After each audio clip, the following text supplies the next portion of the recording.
Hello, hello. Today we are going to read from First Samuel chapter 1 and talking about the life of Hannah. I think Hannah's story sometimes gets overlooked because we talk a lot about Samuel, we talk a lot about David and those that came afterwards.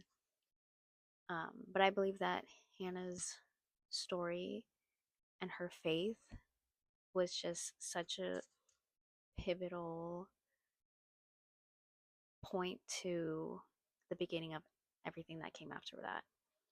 If it wasn't for Hannah's faith, who knows what would happen. But um, yeah, I'm just going to start getting into it. And I'm going to be reading from First Samuel chapter 8. So we see here in Hannah's story that she does not have any children. She's married. She's been married for um, I believe a while, and she's just not able to have kids. She's not able to conceive, and it's something that is quite distressing for her. So, starting from verse 8, and Elkanah, her husband, he says to her, Hannah, why do you weep and why do you not eat? Why is your heart sad? Am I not more to you than 10 sons? After they had eaten and drunk in Shiloh, Hannah rose. Now Eli the priest was sitting on the seat beside the doorpost of the temple of the Lord. She was deeply distressed and prayed to the Lord and wept bitterly. And she vowed a vow and said, O Lord of hosts, if you will indeed look on the affliction of your servant and remember me and not forget your servant, but will give to your servant a son, then I will give him to the Lord all the days of my life, and no razor shall touch his head. As she continued praying before the Lord, Eli observed her mouth, and Hannah was speaking in her heart, only her lips moved and her voice was not heard. Therefore Eli took her to be a drunken woman. And Eli said to her, How will you go on being drunk? Put your wine away from you. But Hannah answered, No, my lord, I am a woman troubled in spirit. I have drunk neither wine nor strong drink, but I have been pouring out my soul before the Lord. Do not regard your servant as a worthless woman, for all along I have been speaking out of my great anxiety and vexation. Then Eli answered, Go in peace, and the God of Israel grant your petition that you have made to him. And she said, Let your servant find favor in your eyes. Then the woman went her way and ate, and her face was no longer sad. They rose early in the morning and worshipped before the Lord. Then they went back to their house at Ramah. And Elkanah knew Hannah his wife, and the Lord remembered her. And in due time Hannah conceived and bore a son, and she called him Samuel, for she said, I have asked him from the Lord. So we see that Hannah was deeply distressed because of her inability to have a child. What I admire the most about Hannah is that despite her distress and years of her prayer not being answered, she would still go to the temple to bring her requests and petitions to God. During her prayers, I don't think that her prayers sounded perfect. I know she didn't look all pretty and perfect because even Eli, the priest at the time, goes up to her and he says, like, woman, why are you drunk? Basically. And she's like, well, I'm not drunk. And I love her response because she says to him that she was pouring out her soul to God, that she was speaking out her great anxiety and vexation. When I read that, the first thing that came to mind is how many of us that we are depressed and anxious do we come to the Lord, or do we run away from him?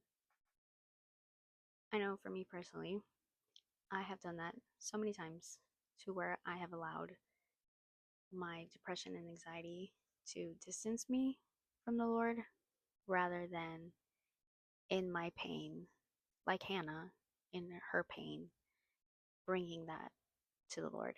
And um, not only that, but she brings it to the Lord and she leaves it there. So then Eli said to her to go in peace. God grant your petition. How many of us, after presenting our anxieties to God, do we actually go in peace? Or do we continue to carry with us our worries? Something else that I really loved is, if you caught that in the beginning, it says that Hannah was not able to eat, constantly crying. But then in verse 18, it's, and she said, let your servant find favor in your eyes. Then the woman went her way and ate, and her face was no longer sad. Basically, she goes to God and she weeping, crying, anxious, and distressed. And she leaves his presence with her face no longer sad. Not only that, but she, she rose early in the morning and worshiped before the Lord. Her petition wasn't even answered yet, but she still worshiped the Lord. The Bible says later that the Lord remembered her, and Hannah conceived a son and called him Samuel. For she said, I have asked him from the Lord. So that is Samuel's meaning of his name, is that she asked him for the Lord. And that part kind of stood out to me where it says that the Lord remembered Hannah. And I don't think it's like a God forgot Hannah, because God heard every prayer from Hannah. He knew her pain, her desires. He saw every tear. And he didn't remember her like someone that remembers to text someone back. It's not like he forgot about her and then all of a sudden, oh yeah, run. I remember Hannah. It's more like God saw her, and it was God's response to Hannah's persistence and her petitions made in faith. And it was God's compassion over her. And although Hannah waited a long time, um, it was still answered in his perfect timing. You know, sometimes God doesn't answer our prayers because he's molding our faith, because he is testing our faith, but also because um, his timing is everything. I mean, God answered her in his perfect, pivotal timing, because her son later becomes one of the greatest prophets in Israel and is the one to anoint the first and second king over Israel. So after she had her son, she um, she worships the Lord, and she gives him back to the Lord. But her story doesn't end there. And I love this part of the story that, God not only answered her, but he answered her and he multiplied. Later on, it says that Hannah not only had one son, but she, also had 3 sons and 2 daughters. So this was my reminder to not give up praying. And I hope it's a reminder to you too, to keep praying consistently and fervently, that God sees you, God hears you, and God remembers you. And who knows, God might not just answer that one prayer, because he might have more than just what you are praying for.